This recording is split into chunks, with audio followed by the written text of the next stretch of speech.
The triage flag was still in her hand when the sky stopped burning.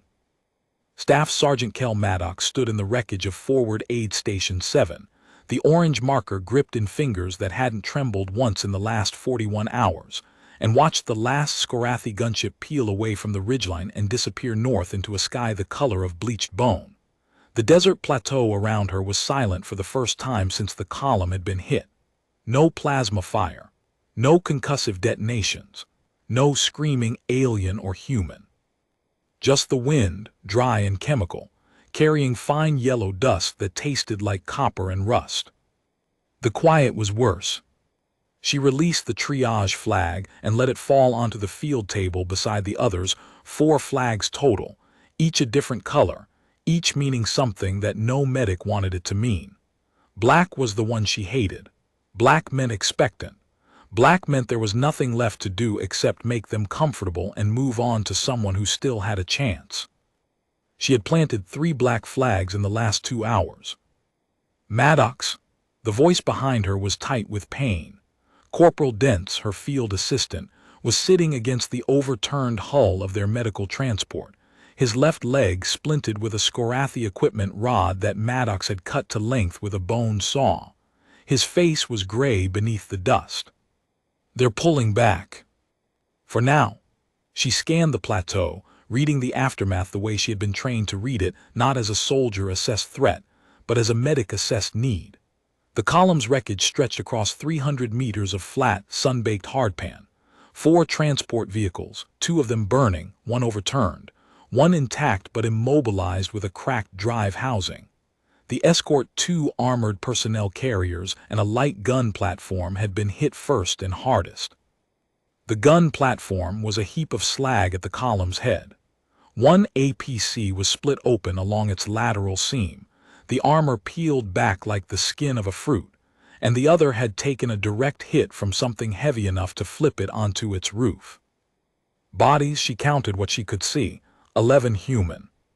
4 Scorathi attackers who had been killed when the escort's surviving gunners had fought back in the first minutes of the ambush. The Scorathi were big, segmented, their chitin a deep iridescent blue that caught the desert light in fractured patterns. Insectoid bipeds, built low and wide, with mandibles that could shear through composite plating and compound eyes the color of wet amber. They fought in coordinated swarms, their communication pheromone-based and instantaneous, and they did not take prisoners. They also did not usually retreat.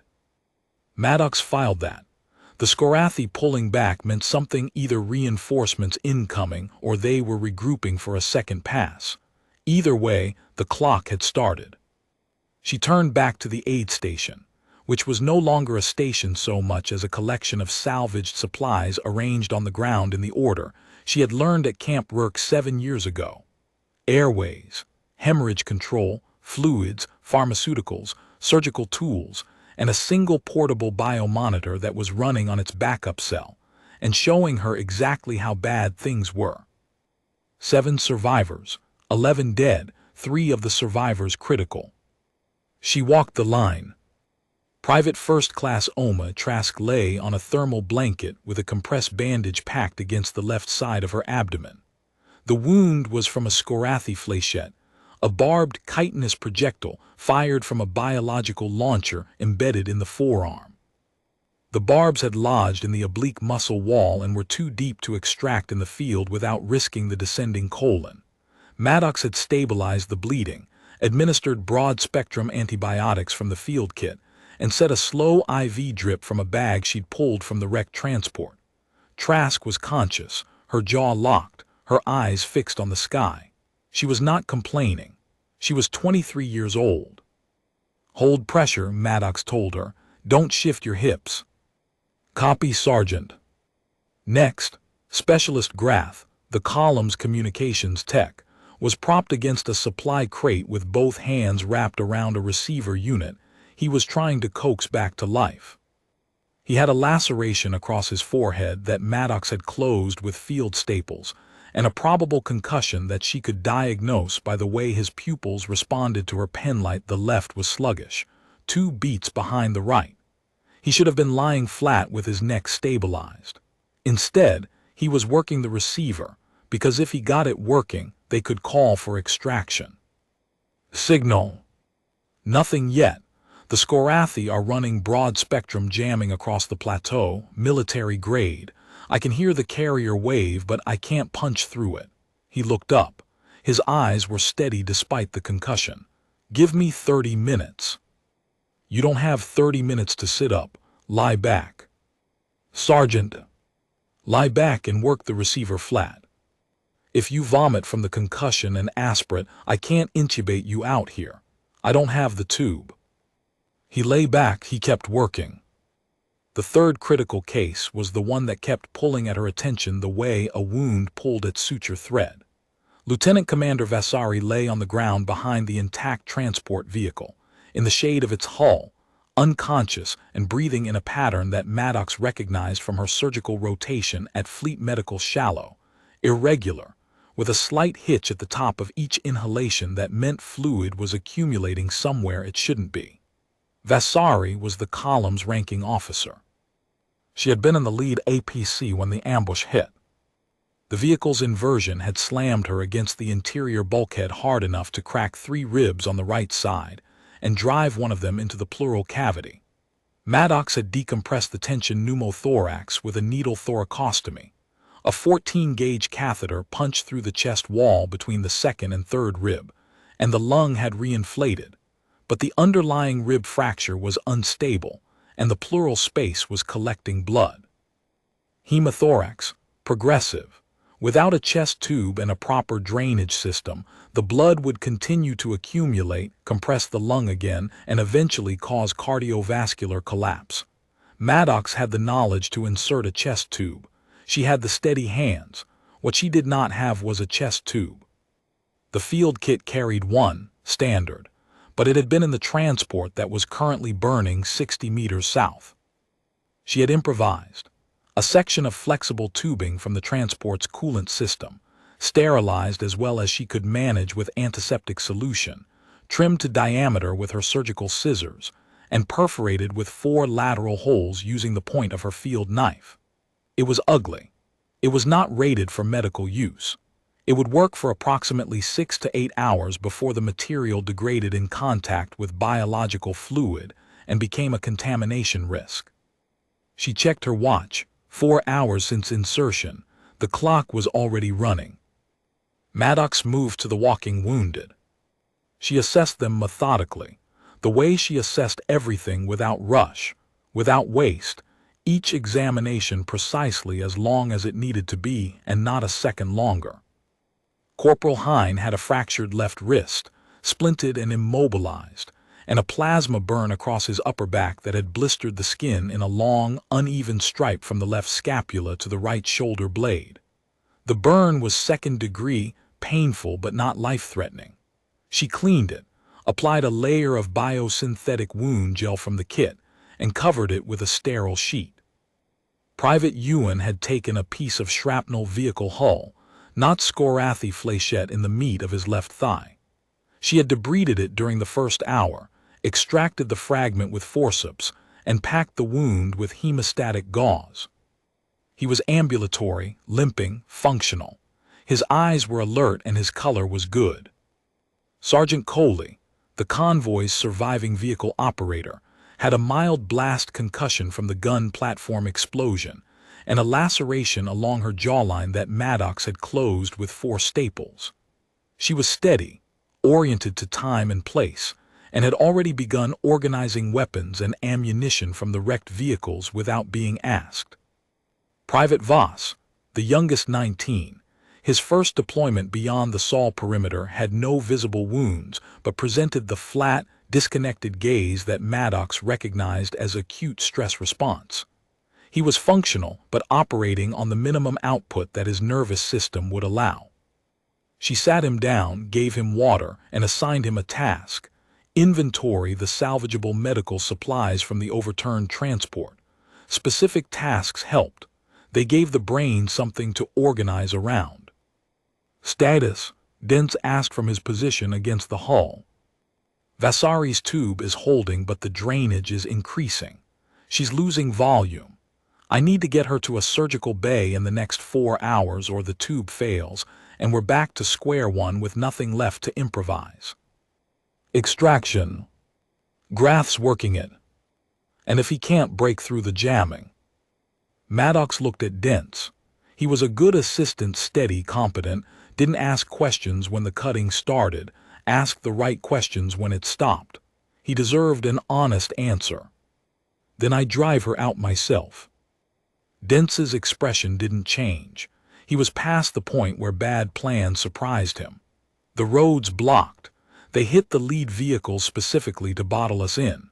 The only way out is south, through the canyon, and that's a 12-click run across open desert to the forward operating base.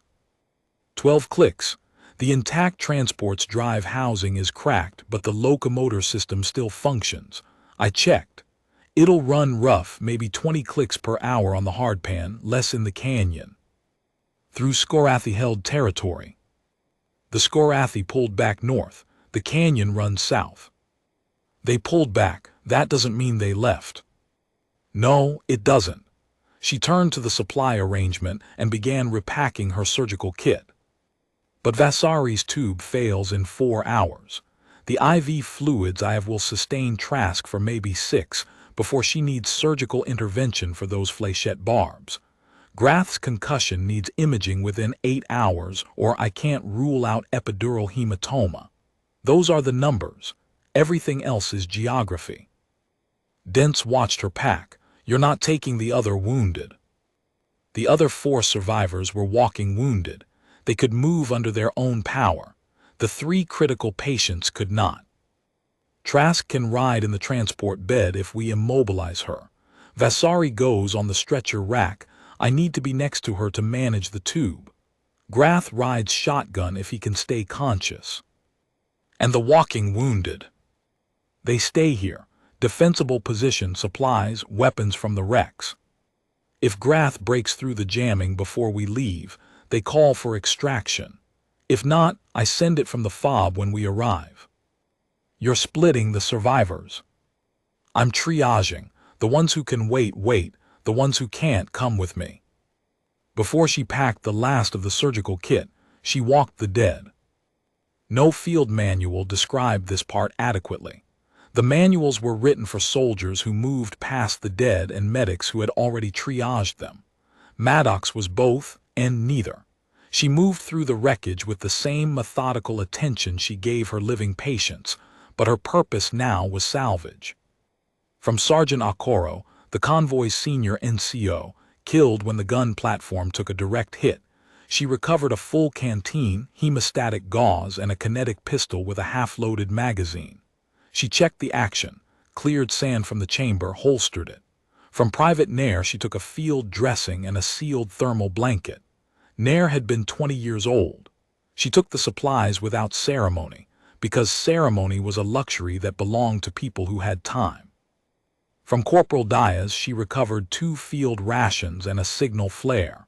From the burning transport, the one that held her surgical chest tube, she salvaged nothing.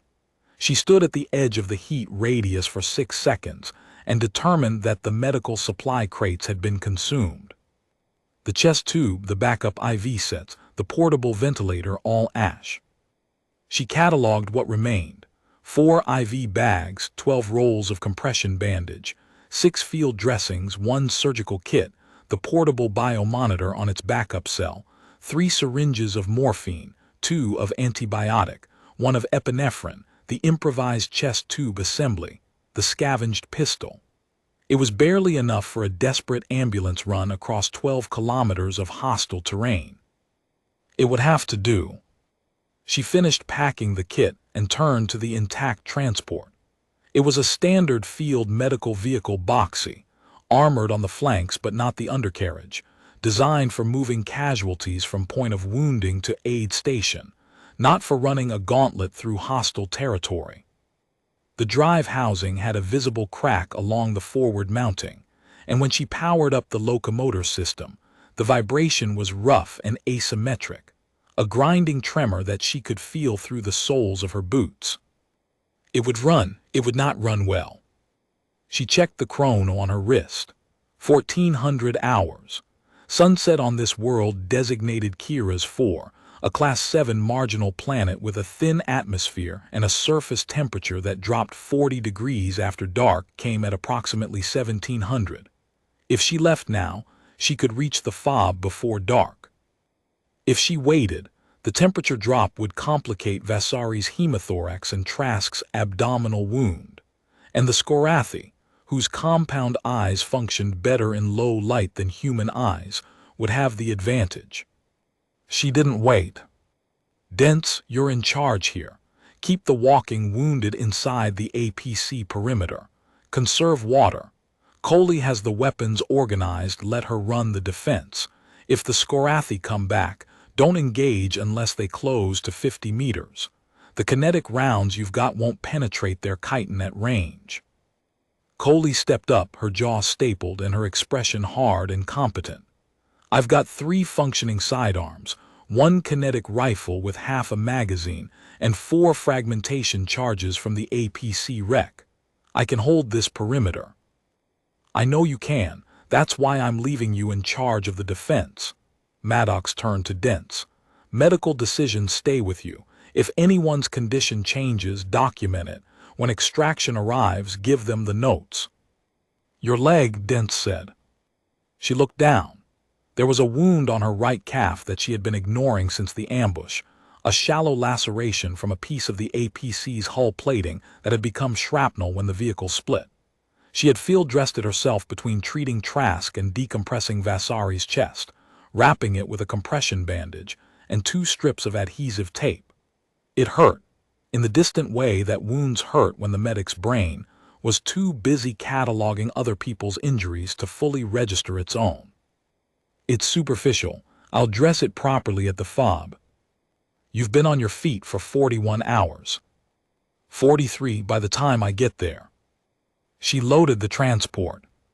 Trask went in first, secured on the bed with retention straps. Her IV bag hung from a hook on the ceiling that was designed for equipment harnesses but worked well enough for fluid administration.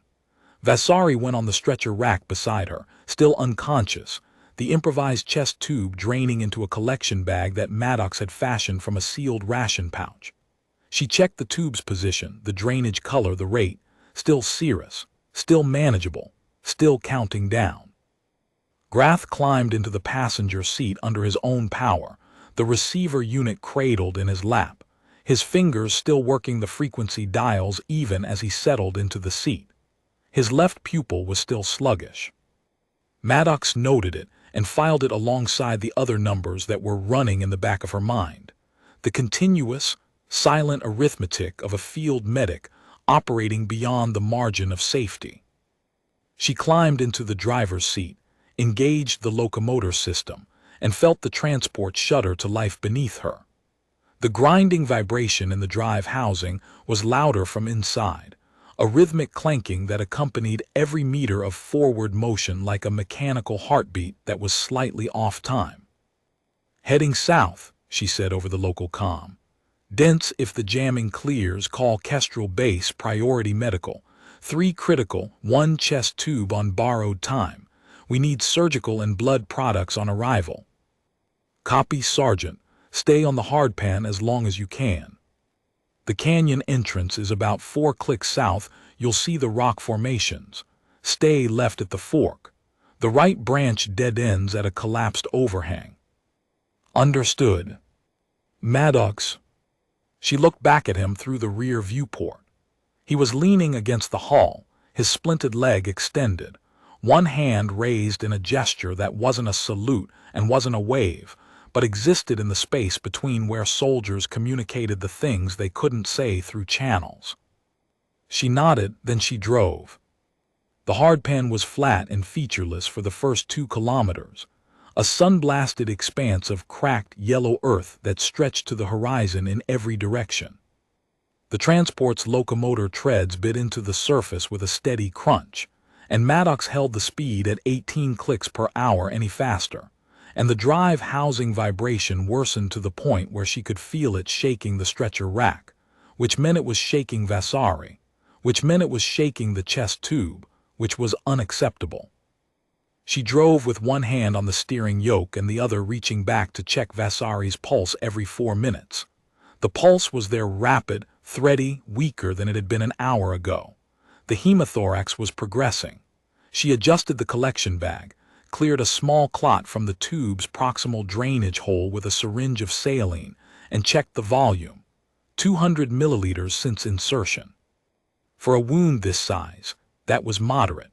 For a woman of Vasari's body mass, losing 200 mils over 4 hours was sustainable but trending in the wrong direction.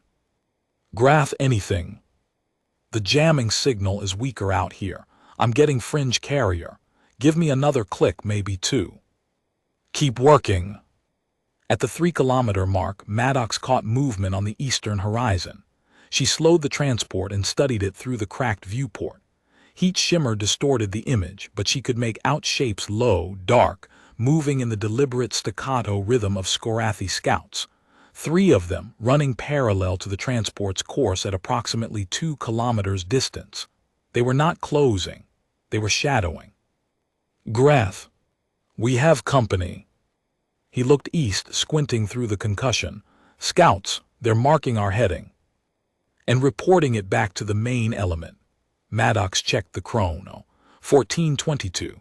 3.5 hours left on Vasari's tube. The main element pulled back north, which means these scouts are forward observers for something else. A blocking force. At the canyon exit, or inside the canyon itself. She ran the math. 12 clicks to the fob. 4 through open desert, 8 through the canyon. The Scorathi scouts would track her to the canyon entrance and transmit her heading, speed, and vehicle condition to whatever force was positioned along her route. If the main element sent even a single fire team to the canyon, and a Scorathi fire team was 3 individuals operating in pheromone-synchronized coordination, they could choke the narrow passage and stop the transport dead. She could not afford to be stopped. The clock was running. The tube was degrading. The patient was dying by milliliters. Maddox increased speed to 20 clicks per hour. The drive housing protested, the crack in the mounting producing a new harmonic that vibrated through the entire chassis. She felt it in her teeth. She felt it in Vasari's stretcher rack. She accepted it because 20 clicks bought her minutes and minutes bought Vasari blood volume.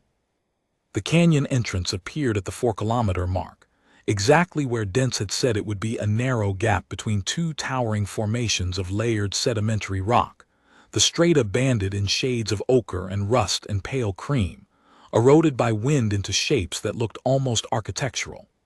The gap was wide enough for the transport, but not by much, and Maddox slowed to 12 clicks per hour as she guided the vehicle between the walls. Inside the canyon, the light changed. The walls rose 30 meters on either side, cutting the direct sunlight to a narrow strip of sky overhead, but the reflected light from the pale stone was still bright enough to work by. The canyon floor was gravel and packed sand, smoother than the hardpan, and the transport's treads found better purchase. The drive housing clanked steadily. The temperature, shielded from direct sun, was marginally cooler. Maddox checked Vasari, still unconscious, breathing stable but shallow, pulse holding at the threshold between compensated and decompensated shock. The drainage bag showed another 40 milliliters. She calculated, at this rate, the total volume lost by the time they reached the fob would be approximately 380 milliliters.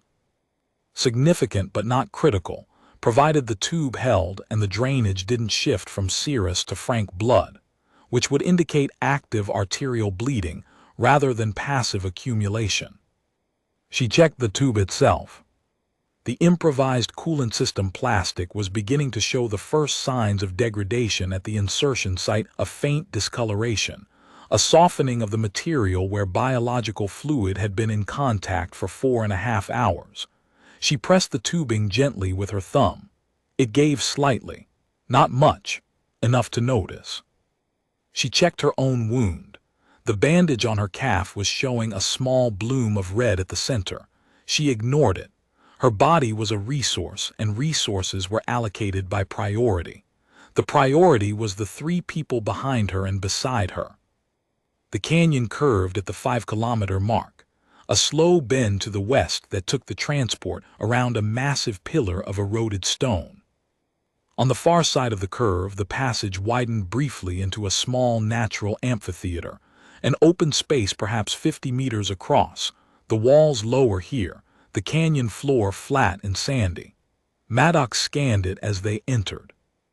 The Scorathi scout was waiting on the eastern wall.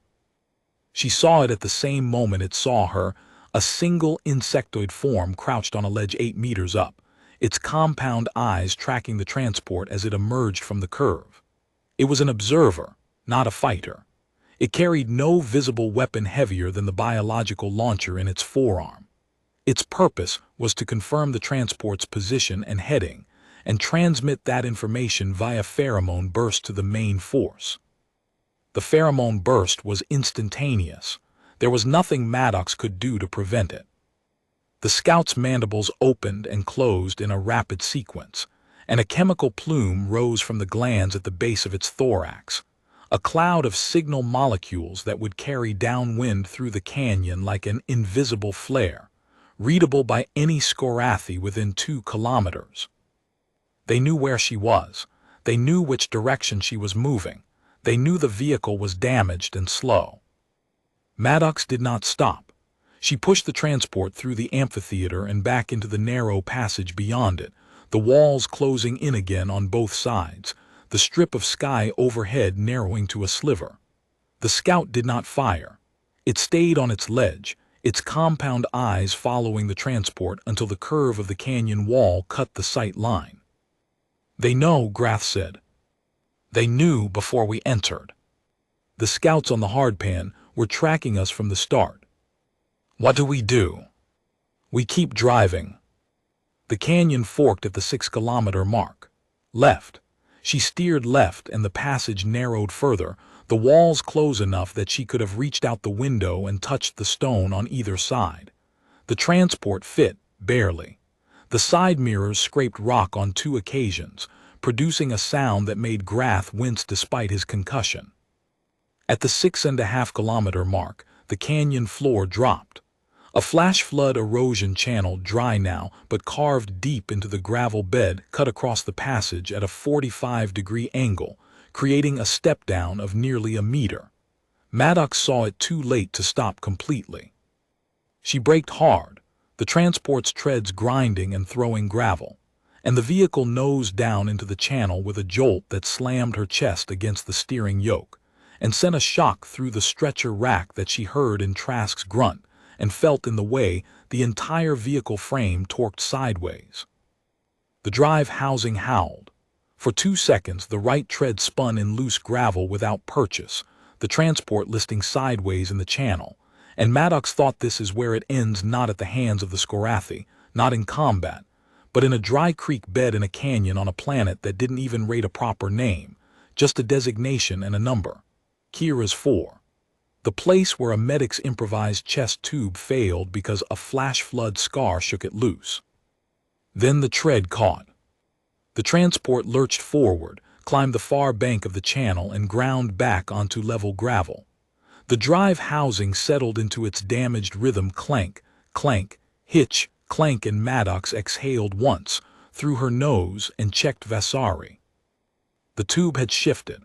Not much, 2 millimeters, maybe 3, but enough that the drainage rate spiked for a 30-second interval before the pressure equalized. She reached back and steadied the tube with her fingers, holding it in position while she steered one-handed through the next 50 meters. When the drainage normalized, she taped an additional strip of adhesive across the insertion site, reinforcing the seal. The tube held. It was holding the way a frayed rope held, visibly, measurably, with a degradation curve that she could calculate and could not change. At the 7-kilometer mark, Trask spoke from the back. Her voice was steady but thin, the voice of someone managing pain by parceling it into small, controlled compartments. "Sergeant, the bandage is soaking through." Maddox looked back. The compress on Trask's abdomen was showing frank blood along the lower edge. The flechette barbs had shifted, probably from the transport's vibration, and one of them had opened a new bleeder in the muscle wall. Not arterial, or the soaking would be faster. Venous. Manageable with direct pressure, but the compression bandage was saturated and the replacement pads were in the field kit. She could not reach the field kit from the driver's seat. Trask could not apply the pressure herself. Both of her hands were occupied holding the original bandage in place. Maddox looked at the canyon ahead. Straight section, no curves, no obstructions visible for at least 200 meters. She locked the steering yoke, unbuckled, and climbed between the seats into the back. The transport ground forward on its own, the locked yoke holding the tread straight on the gravel floor. She reached Trask in 3 seconds, peeled the saturated bandage, packed a fresh compress from the kit, and applied direct pressure with both hands while Trask held still and breathed through her teeth. The bleeding slowed. Maddox taped the new compress, checked the IV flow rate, adjusted the drip. She felt Trask's pulse at the radial artery, 112, bounding but regular. The blood loss from the new bleeder was adding maybe another 50 milliliters. The flechette barbs were the real problem, and the barbs required surgical extraction. "You're stable," Maddox said. "Don't move your hips. If you feel the barbs shift again, tell me immediately." "Copy." She checked Vasari while she was in the back. The drainage bag was heavier, 320 milliliters. The tube's discoloration had spread another centimeter from the insertion site. She pressed the material again, softer than 10 minutes ago. The degradation was accelerating. She climbed back to the driver's seat and corrected the transport's drift. It had edged right, the tread brushing the canyon wall. She checked the distance remaining. 5 kilometers to the fob. Time, 15:22. 2 hours and 38 minutes until sunset. Maybe 35 minutes to the canyon exit at current speed, then another 20 across the basin. The tube had maybe 2 hours of integrity left. Vasari was on the edge of decompensation. The margin between arrival and catastrophe was measured in single-digit minutes. Maddox did not think about the margin. The margin was a number. Numbers didn't panic. Neither did she. At the 8-kilometer mark, Grath said, "I've got fringe signal, kestrel base frequency. It's broken, the canyon walls are bouncing the signal, but I can hear the carrier. If I can get to an open section, maybe a ridgeline, I can punch through." "No ridgelines. We stay in the canyon." "Sergeant, if I can get a signal out." "If you leave this vehicle and climb to a ridgeline, you will exert yourself enough to raise your intracranial pressure, which will either worsen the concussion or, if there's a bleed I can't see without imaging, kill you. You stay in the vehicle." Grath looked at her. Then he looked at the receiver and then at the canyon walls, and she could see him running the calculation, his life against the signal against the 3 lives in the transport, the 3 lives against the math. "There might be a clear section further in," he said quietly. "Canyon opens up at the southern end." Dent's mentioned it once. "Then we get there and try." "And if the Scorathi are waiting at the southern end?" Maddox didn't answer immediately. She had been thinking about this since the scout in the amphitheater. The Scorathi had ambushed the column from the north, which meant their main force was positioned between the column and whatever objective they had been moving toward. The fob was to the south. The canyon ran south. The scout had transmitted their heading. If the Scorathi had any tactical flexibility, and the Scorathi were methodical, their pheromone coordination allowed for rapid redeployment, they could position a blocking element at the canyon exit within the hour. "If they're there," she said, "I drive through them." Grath studied her profile. She could feel his gaze, the careful, slightly unfocused attention of a man with a brain injury, trying to parse something that didn't fit his categories. "You're a medic," he said. "Yes." "Medics don't drive through ambushes." "This one does." She said it without inflection, the way she said most things, flat, specific, carrying no more weight than the facts required. It was not bravery. Bravery was for soldiers who had time to think about what they were doing. Maddox was operating in the space past thought, where training and triage math and the steady, unrelenting arithmetic of who lives and who dies had compressed into a single directive: get the critical patients to surgical care within the time window. Everything between here and the fob was obstacle. Obstacles were managed, circumvented, or driven through. The method was irrelevant. The numbers were not. The canyon deepened. The walls climbed higher, and the strip of sky overhead narrowed to a sliver of white-blue that moved slowly as the passage curved. The transport's drive housing was clanking louder now, the vibration migrating up through the frame into the seats and the stretcher rack, and Maddox could feel a new irregularity in the locomotor rhythm.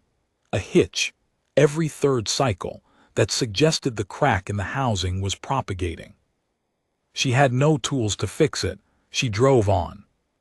At the 9-kilometer mark, the canyon began to widen. The walls dropped from 30 meters to 20, then 15, the passage opening gradually as it approached the southern exit.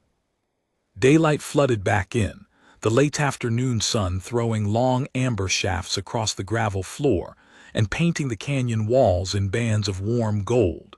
The air temperature rose. The transport's shadow stretched behind them like a long, dark finger pointing back toward the column. Maddox checked Vasari's tube one final time before the exit. 360 milliliters total drainage. The tube material at the insertion site was visibly soft now, the discoloration extending 3 centimeters from the point of entry. She estimated 45 minutes, maybe 60, before the material lost structural integrity and the tube collapsed. After that, the pleural space would fill, the lung would compress, and Vasari would have minutes. The transport cleared the canyon mouth, and the basin opened before them. 3 kilometers of flat, scrubby desert. The fob on its low rise directly ahead, its perimeter barriers and antenna array clearly visible in the late afternoon light. The sun was behind them, low and warm, and the desert floor was painted in shades of amber and shadow. Maddox felt something unlock in her chest. Not relief was for people who had arrived, but a recalibration of the odds, a shift in the arithmetic from probable to possible. Then Grath said, "Contacts." She looked where he was looking, south-southeast, along the basin's eastern edge, where a line of low rock formations provided natural cover. Movement, blue chitin catching the sun. Scorathi, at least 8 of them, moving in a loose skirmish line that was angling to intersect the transport's path between the canyon exit and the fob. Maddox counted, 8 visible. Scorathi operated in packs of 12, 4 fireteams of 3, coordinated by pheromone bursts that were invisible and instantaneous. If 8 were visible, 4 more were somewhere she couldn't see, probably flanking. The fob was 3 kilometers ahead. The Scorathi line was approximately 1.5 kilometers to the southeast, closing at an angle. At their movement speed and the transport's current speed, the geometry was tight. They would intersect the transport's path at roughly the 1 kilometer to fob mark. 2 options. Stop and wait for the Scorathi to pass or close, risking Vasari's tube and Trask's fléchette bleed. Or drive through the gap before the line closed, risking engagement. There was no real decision. The tube was degrading. The clock was running. The fob was 3 kilometers away and contained a surgical bay and blood products and a sterile chest tube that would save Vasari's life. Maddox pushed the locomotor to maximum. The drive housing screamed, the crack in the mounting widening audibly, a sharp metallic shriek that accompanied every revolution of the treads. The transport lurched to 22 clicks per hour, then 25. The vibration so violent that the IV bag swung in wide arcs and Trask's stretcher straps creaked against their anchors. Grath tried the signal now. "We're in the open." He was already on it. The receiver crackled, hissed, and then faintly beneath the static and the jamming and the noise of the transport's failing drive. A voice, human, kestrel bass. Kestrel Base, this is Sergeant Maddox, Forward Medical Convoy Bravo 7. We are inbound your position, 3 critical casualties, requesting immediate surgical standby and blood products. Be advised, Scorathi contacts between our position and your perimeter, requesting covering fire on the eastern approach. The response was broken, chopped by interference, but she caught the words. Copy, surgical standing by, eastern perimeter, confirm your ETA. 8 minutes at current speed. 3 critical, penetrating chest trauma with improvised chest tube, material failure imminent, abdominal flechette wounds with active venous bleeding, and closed head injury with possible epidural. I need a surgeon and I need blood. Maddox out. She dropped the receiver and drove. The Scorathi line had shifted. They had seen the transport accelerating and were adjusting their angle, moving faster now, their segmented bodies covering ground with the efficient, mechanical gait of organisms designed for sustained pursuit across open terrain. Their compound eyes would be tracking the transport as a heat signature and a silhouette simultaneously, and their pheromone coordination would be directing the flanking elements to cut off the most likely evasion routes. Maddox did not evade. She drove straight for the fob at maximum speed, the transport bucking and grinding over the scrubland, the drive housing emitting sounds that suggested it was minutes from catastrophic failure. The first Scorathi flechettes hit the transport's flank armor at the 1.5 kilometer mark. The impacts were sharp, percussive, a rapid series of metallic cracks as the chitinous projectiles struck the armored panels and either shattered or embedded. The transport was built to absorb small arms fire, and the flechettes didn't penetrate the flank plating, but 2 of them punched through the thinner rear panel near the wheel housing, and 1 passed through the interior wall close enough to Trask's stretcher that Maddox heard her inhale sharply. Trask's status. Still here. That one was close. Stay flat, we're almost there. Another volley. This time from the right side, the flanking element, the 4 Scorathi she hadn't been able to see, now visible at 500 meters and closing. They were firing on the move, their biological launchers cycling with the steady rhythm of organisms that did not separate the act of running from the act of killing. The flechettes struck the transport's right panel in a tight pattern, and one of them found the viewport and cracked it in a spiderweb pattern that turned the glass opaque. Maddox couldn't see right. She kept driving straight. A heavier impact. Something hit the undercarriage, not a flechette but a concussive projectile, a Scorathi siege round designed to crack vehicle armor from below. The transport bucked hard, the rear end lifting and slamming back down, and in the back Trask cried out a short, sharp sound that Maddox catalogued as pain from the flechette barbs shifting, and Vasari's unconscious body slid on the stretcher until the straps caught her. The drive housing made a sound like tearing metal. The locomotor rhythm stuttered, caught, stuttered again. Maddox felt the transport losing speed 20, 18, 15 clicks per hour, the damaged tread on the right side dragging. 1 kilometer to the fob, maybe 4 minutes at this speed. Vasari's improvised tube would hold for 4 more minutes. Probably. She checked the drainage bag without turning around, a practiced motion, reaching back with her right hand while her left held the yoke, her fingers finding the bag and pressing gently to estimate volume. 390 milliliters. The rate was increasing. The vibration, the concussive hit, the rough terrain, all of it was worsening the internal hemorrhage. Maddox made a decision. She did not deliberate. Deliberation was a luxury for medics operating inside the margin of safety, and she had left that margin somewhere back at the column, somewhere in the first hour after the ambush when she had looked at the wounded and the dead and the distance to safety, and had understood with perfect clarity that the only way anyone survived was if she spent herself like ammunition. She pulled the transport's emergency stop. The vehicle lurched to a halt, the damaged tread grinding against its housing. Then she threw it into reverse, turning the transport's armored front, the thickest plating, toward the Scorathi fire from the east. The flechettes hammered the front panel and deflected. She killed the engine. Grath, drive. What? Slide over, take the yoke. Drive straight for the fob, don't stop, don't turn, don't look back. Sergeant, you can't. I'm buying you 4 minutes. Vasari's tube is failing. Trask is bleeding. You have a probable brain bleed. The 3 of you reach that surgical bay or none of you survive the night.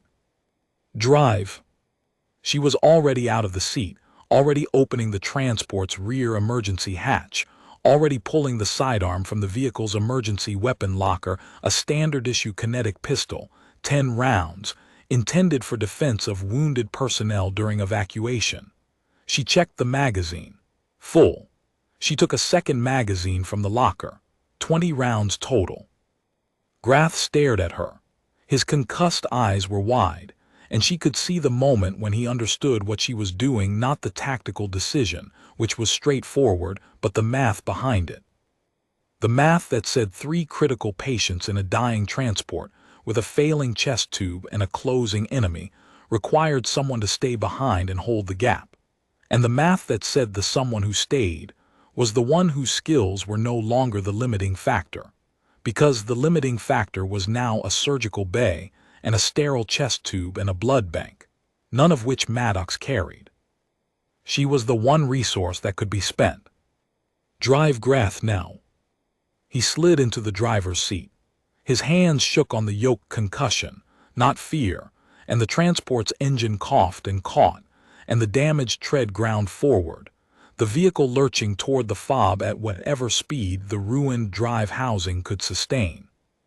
Maddox stood behind the transport in the open desert, the sidearm in her right hand, the spare magazine in her left, and watched the Scorathi line closing from the east. 800 meters, closing fast. Their bodies caught the low sun, the blue chitin flashing like signal lights, their mandibles open and producing the subsonic clicking that the xenobiology files described as a hunting vocalization. She could see their biological launchers cycling, the forearm structures swelling and contracting as they loaded flechettes. She moved to the nearest rock formation, a waist-high outcrop of layered stone, barely enough cover for a person her size, and settled into a firing position. Prone, sidearm braced against the rock, sight picture on the lead element of the Scorathi line. The transport was grinding away behind her, 100 meters, 200, the sound of its damaged tread fading into the distance. She didn't look back. Looking back was for people who expected to follow, and she was not following. She was staying. 500 meters. She could see individual Scorathi clearly now, the segmented legs, the low-slung thorax, the compound eyes tracking her position with the multifaceted precision of predators who had evolved to spot prey across open terrain. They were not slowing down. They had identified her as a single combatant, separated from the vehicle, and their tactical assessment was that a single enemy in the open was a delay, not a threat. They were correct. She was a delay, that was the point. She fired. The first round hit the lead Scorathi in the center of its thorax, at the junction between the second and third chitin plates. The kinetic round punched through barely. The chitin was dense and the round fragmented on impact, but enough penetrated to disrupt the motor function in the left thoracic segment, and the Scorathi stumbled. It didn't fall. Scorathi didn't fall from a single kinetic round to the thorax, but it slowed, and the line adjusted around it, and that cost them 4 seconds. She fired again. Second round, same target zone on a different individual. This one she hit in the joint between the mandible and the cranial plate, a smaller target, harder to reach at 400 meters with a pistol. But she had practiced kinetic pistol marksmanship at Camp Rourke, until the range officers had stopped letting her use the remedial lanes because she was making the other medics self-conscious. The Scorathi's mandible shattered, and it veered hard left, crashing into the individual beside it. 6 seconds bought. She counted rounds, 8 remaining in the magazine, 12 in the spare. 20 rounds against 12 Scorathi in the open desert with no cover beyond a waist-high rock. The math was not survivable. She knew this. She had known it when she stepped out of the transport. She fired methodically, one round every 5 seconds, picking her targets the way she picked triage priorities, the ones that mattered most, the ones that would create the largest delay for the enemy advance. A round into the knee joint of a flanker, buckling its gait. A round into the launcher arm of the closest fire team leader, disabling its fléchette capability and forcing the team to recalibrate its pheromone coordination without its primary shooter. A round into the ground in front of the formation, kicking up a spray of rock and dust that forced them to check their advance and reassess. 300 meters. The Scorathi had shifted from a pursuit formation to an assault formation, tighter, more coordinated, their pheromone signals adjusting the intervals between individuals to create overlapping fields of fire. They were treating her as a defended position now, not a single delay. She had elevated herself in their tactical calculus from nuisance to threat, and the reclassification would cost them another 10 to 15 seconds as they adapted their approach. Every second was a meter between the transport and the Scorathi. Every meter was time for Grath to reach the perimeter. Every moment was Vasari's heart pushing blood through a body that a human medic had held together with coolant tubing and ration pouches, and the kind of stubborn, unreasonable competence that no alien species had ever developed a model for. She fired the last round from the first magazine and swapped. Smooth, fast 2 seconds, the way camp work had taught her, the way she had practiced until muscle memory made it invisible. 12 rounds. The Scorathi were 200 meters out and she could hear them now, the clicking of their mandibles and the whir of their launcher arms cycling, and she could smell them, a sharp, acrid scent like ozone and wet clay. That was their pheromone cloud washing over her position. She looked back once. The transport was a small, battered shape in the distance, grinding toward the fob, trailing dust and sparks from the damaged tread. She could see the fob's perimeter now, the barriers, the antenna array, the gun emplacements that were tracking toward the Scorathi line, covering fire. Grath had gotten the message through. She turned back, 150 meters.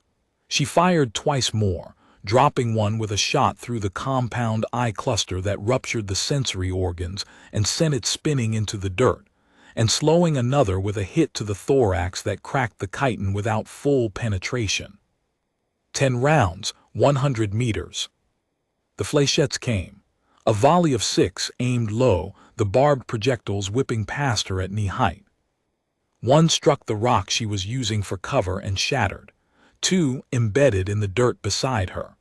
A 4th caught her in the left forearm, punching through the sleeve of her medical fatigues and lodging in the muscle between the radius and ulna. She felt it, a sharp, precise pain that her training immediately categorized. Fléchette embedded, no arterial involvement, motor function partially compromised in the left hand. She could still grip. She could still hold the spare magazine. She could not fully extend the fingers. The barb was lodged deep. She could feel the hooked tip seated against the interosseous membrane, the same anatomical structure she had studied in her second year at Fleet Medical, diagrammed in cross-section, labeled in neat clinical text. She knew exactly what the fléchette had damaged, exactly which tendons were compromised, exactly what the surgical extraction would require. She filed the information the way she filed everything, precisely, completely, for later. Later was a place she might or might not reach. Either way, the knowledge would be useful to whoever pulled the barb. She adjusted her grip on the sidearm, compensating for the reduced extension in her left hand by bracing the magazine against her forearm instead of her palm. It was slower. It would cost her half a second on the reload.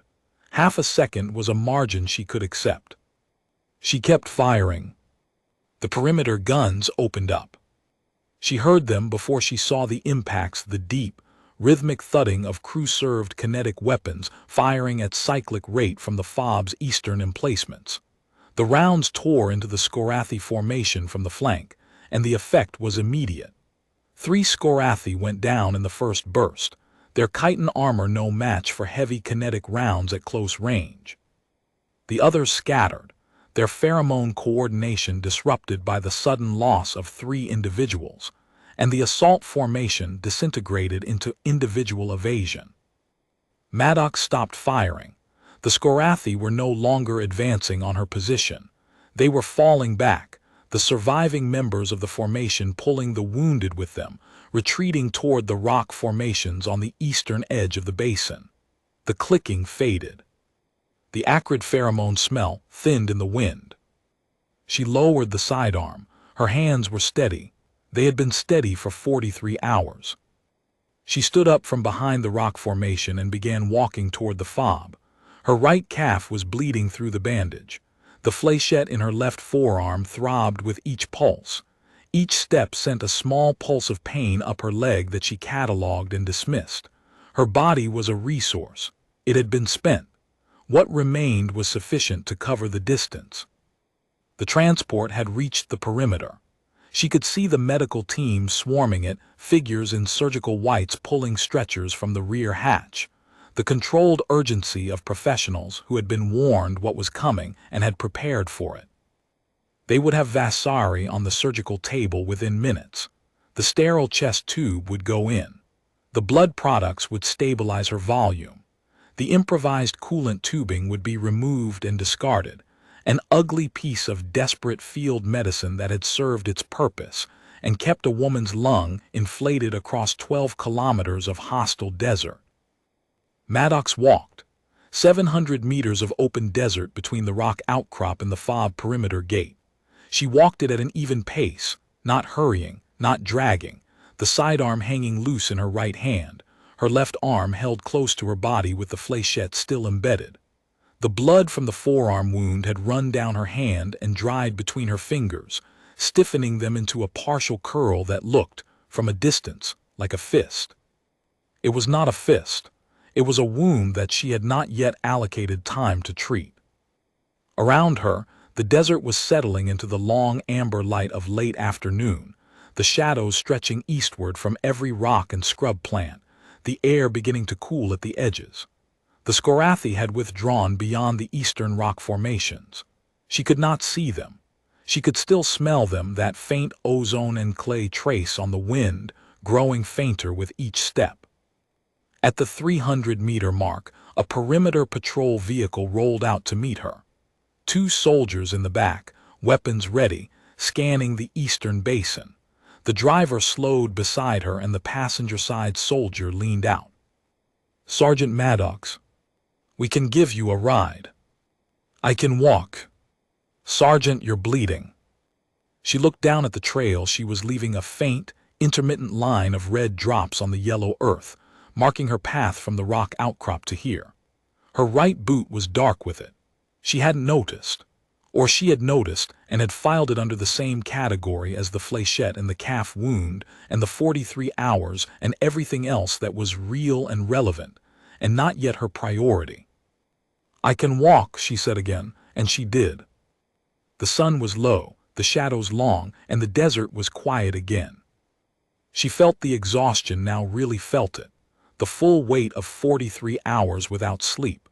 The accumulated damage of wounds she had deprioritized. The metabolic debt of a body that had been running on training and triage math, and the particular species of stubbornness that the rest of the galaxy did not understand and could not model. She reached the perimeter. A medic, one of the fobs, a young corporal with clean gloves and the slightly overwhelmed expression of someone who had not expected the woman who brought 3 critical casualties to walk up to the gate under her own power with a flechette in her arm and blood on her boot. "Sergeant Maddox, we've got Vasari in surgery. Chest tube swap in progress.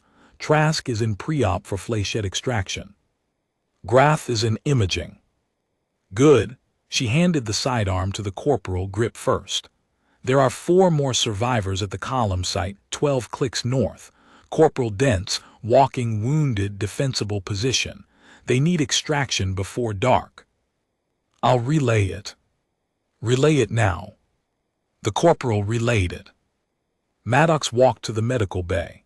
Not to be treated, she knew the triage order, and she was still ambulatory. which meant she was last in line by her own criteria. She walked to the surgical suite's observation window and looked through the glass at the team working on Vasari.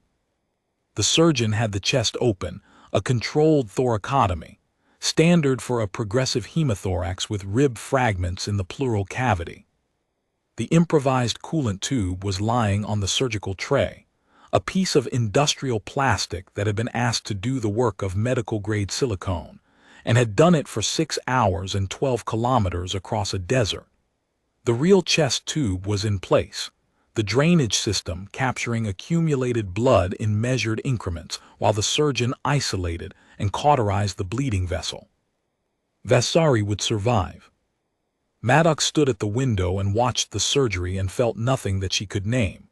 Not triumph. Triumph was for engagements won, and this had been a triage, not a victory. Not relief. Relief would come later, after sleep, after her own wounds were dressed, after the adrenaline clearance left her hands shaking for the first time in 43 hours. What she felt was the thing that came after the arithmetic was finished, and all the factors had been allocated, and the answer, against probability, was that the patients were alive. It was the thing that medics felt when the bleeding stopped. Quiet, operational, the same temperature as everything else. A hand on her shoulder. She turned.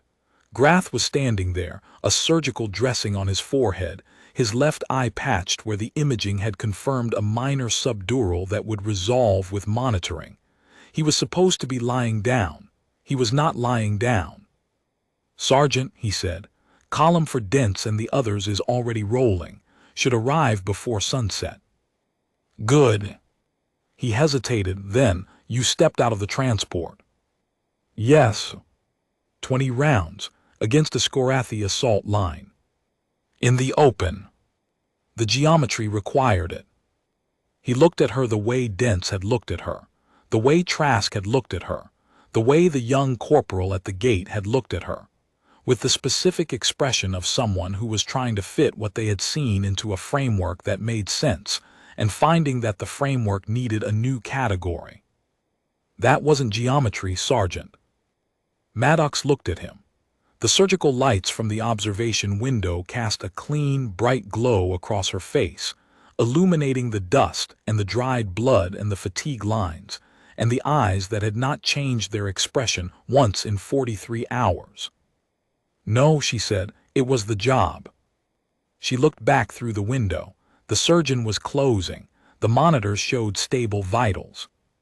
Vasari's chest rose and fell in the steady, even rhythm of lungs that were working the way lungs were supposed to work, because a human medic had refused to let them stop. Grath left. The observation corridor was empty. Maddox sat down on the floor, her back against the wall beneath the window, and closed her eyes. The flechette was still in her forearm. She would have someone pull it after she slept, after Vasari was out of recovery, after Trask's barbs were extracted, after Grath's subdural was confirmed resolving, after Dents and the others were inside the perimeter, after everyone else was taken care of, the way it always was. The last thing she registered before sleep took her was the sound of the monitors through the glass, the rhythmic beeping of a heart that was still beating, in a body that should have died in the desert, kept alive by 20 rounds and 6 hours of improvised tubing, and the kind of sacrifice that the galaxy's tactical models would file under anomalous, because they did not have a word for what it actually was. The Scorathi would study the engagement for months. Their analysts would map the medic's decisions against optimal survival strategy for a non-combatant specialist and reach the same conclusion. The human's actions were irrational. She had reduced her own survival probability to near zero for a marginal increase in her patient's odds. The cost-benefit analysis did not balance. They would miss the point. It was never about the cost. It was about the 3 people in the transport who needed 4 more minutes, and the 1 person outside the transport who had 4 more minutes to give. The monitors beeped. Maddox slept. And somewhere on the eastern basin, the Scorathi were filing their reports, and none of their models, not one, across 300 years of galactic warfare, had a variable for a human who chose the wound over the exit.